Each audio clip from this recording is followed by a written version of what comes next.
Very fast and easy how to do a hard reset to your Samsung Galaxy A14, and very easy. First of all, it's very important to connect your data cable. It has to be a data cable connected to your computer or this is not gonna work. So we connect our data cable to subscribe to the channel and comment is this is working for you, and I'm gonna leave my PayPal account down below. So now you're gonna press power button and volume down button simultaneously.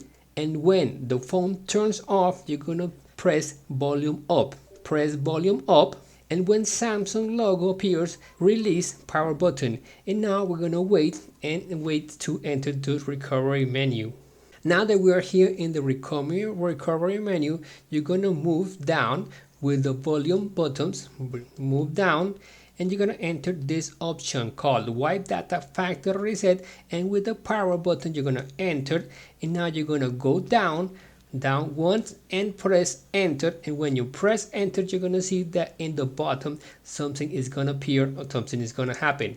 Something is happening here, something is done, and you're going to return, enter to reboot system now, press power button.